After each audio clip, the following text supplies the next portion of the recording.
Jai Hind everyone, good morning to all of you. This is Pooja Upadhyay from Shri Ram Public School. I welcome you all to Shri Ram Public School online classes. In today's lecture, weavers, iron smelters and factory owner, we are going to see the bad part of our Indian history, that is declining of the cotton textiles in India.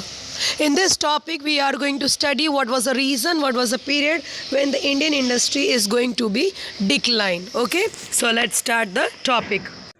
As in the yesterday's lecture, we have studied about the European market में Indian product cotton textile का demand number 1 number 2 how the England British ban the Indian product in their country and how they are copying the same making the same while taking the design from India. After that, for giving the pure quality of the product, importing the cotton and silk fabric from India, putting the same design as what how the Indian are going to produce and then selling it is in the market, right? So आज हम लोग देखेंगे कि Indian market किस तरह से धीरे धीरे डिक्लाइन होना स्टार्टअप कर दिया. The development of cotton industries in Britain affect the textile producer in India in several ways. First, Indian textiles now had to compete with British textiles. एक दौर था जब British East India company newly cotton silk के fabric बनाने का कारखाना setup की थी. इतना ज़्यादा वो उस लेवल पे नहीं था कि वो इंडियन मार्केट को कम्पीट कर सके, क्योंकि इंडियन मार्केट की टेक्सटाइल जो ब्रिटिश में फेमस हो चुकी थी because while having the cotton silk fabric textile industry in their own country by the England, still the people of England buying the same fabric goods product final goods from India because of the quality, the fine design and all, right?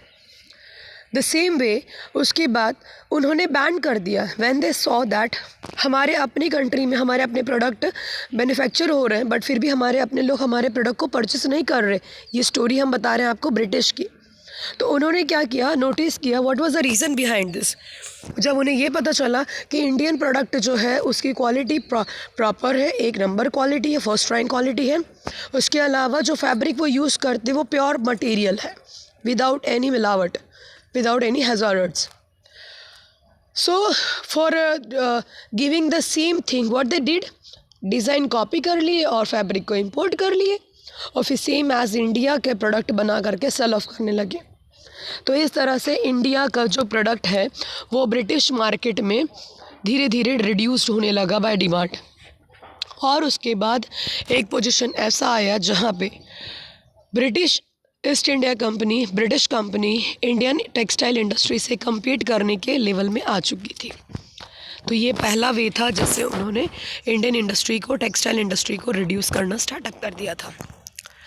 Indian textile now had to compete with the British textiles in the European and American market. Second, exporting the textile to England also become increasingly difficult since very high duties were imposed to Indian textile.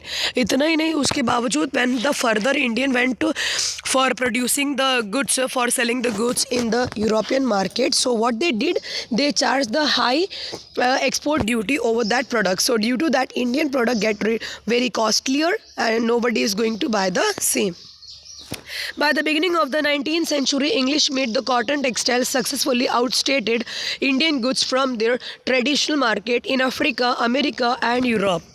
India के design को copy किए, fabric को import कर लिए. अब वो exact वही goods बना रहे थे जो इंडिया में बन रहा था और the same product they were going to sell in the different part of the continent, that is Africa, America and Europe. 1000 of the weavers in India were now thrown out of the employment, जिसकी वजह से हज़ारों नहीं लाखों लोगों को बेरोज़गार होना पड़ा था इंडियन मार्केट से. 1000 of the weaver out of the employment. Bengal weaver were the worst hit. English and European companies stopped buying Indian goods and their agents no longer gave out. Reason? Because the same thing what the Indian were producing, the same now available from the British. So that's why, and the British are providing the same thing at a cheaper rate because they're producing the same goods with the machineries, capital goods, no, that's why.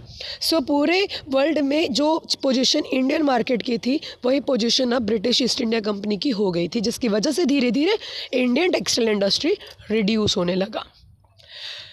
But worse was still to come. By the 1830th century, British cotton cloth flooded Indian market. British cotton cloth flooded in the Indian market because of the cheap rate. In fact, by the 1880th century, two-thirds of all the cotton clothes worn by the Indians were made from the cloth produced in the Britain. एक बार ऐसा condition आ गया था कि अब Indian britisher से cotton cloth purchase करके पहन रहे थे. देखिए सिचुएशन कैसे एग्जैक्टली टर्न आउट हो गई.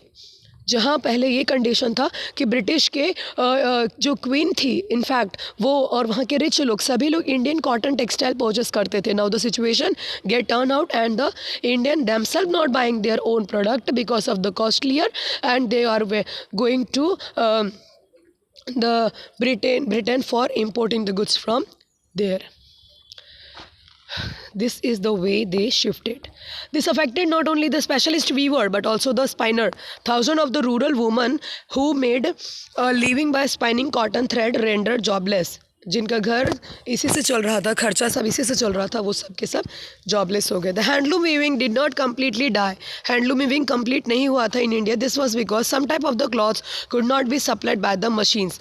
ऐसे कुछ कई क्लोथ है जो मशीन के थ्रू नहीं बन रहे थे, तो उसके लिए British East India company were depending on the Indian handloomers. So that's why handloom person those are doing the handloom weaving they not get affected much more. How could machine produce the sarees with the intricate borders or clothes with a traditional woven pattern? This had a wide demand not only among the rich but also among the middle class. Nor did the textile manufacturer in Britain produce that very coarse cloth used by the poor people in India. You must have heard of Sholapur. Sholapur के बारे में सुना होगा.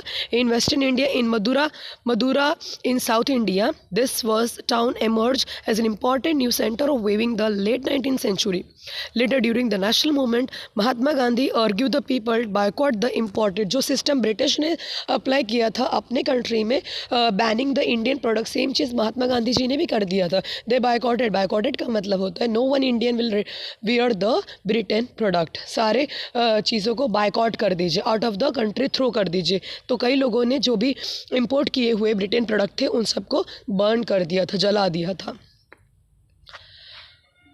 Imported textile and become handspun and hand woven cloth. और पहनिए जो खादी से बनता है, खादी यानी चरखे से बनाए हुए कपड़ों को पहनिए. Khadi gradually become the symbol of the nationalism. The charkha came to represent in India and it was put at the centre of the tricolour. Charkha उसी वे से फिर हमारे यहाँ पे चरखे को जो चरखा सिंबल है उसको हम लोग अपने फ्लैग में यूटिलाइज करने लगे, यूज़ करने लगे. It was put at the center of the tricolor flag of the Indian National Congress adopted in 1931. What happened to the weaver and the spinner who lost their livelihood? Many weaver become the agriculture labourer. जो weaver थे वो agriculture labourer हो गए क्योंकि ये landless labourer थे, right. Some migrated to city. कुछ लोग सिटी में चले गए for the search of the work and yet other went out of the country to work in the plantation in Africa. और कुछ अफ्रीका के जंगलों में चले गए and South America. Some of this handlooms weavers also found work in the new cotton mills that were establish by the Bombay, Allahabad, Ahmedabad, Sholapur, Nagpur and Kanpur. उसके अलावा ये कुछ न्यू इंडस्ट्री इस्टेब्लिश हुई थी तो कुछ लोग यहाँ पर अपनी नौकरी को करने चले गए थे. Okay, cotton mills come up. This we are going to see in the next lecture. So today we am stop here only. Student, if you having any doubts, so as you know, you can ask me in the evening lecture. Till that, stay home, stay safe. Jai Hind, take care. Have a nice day.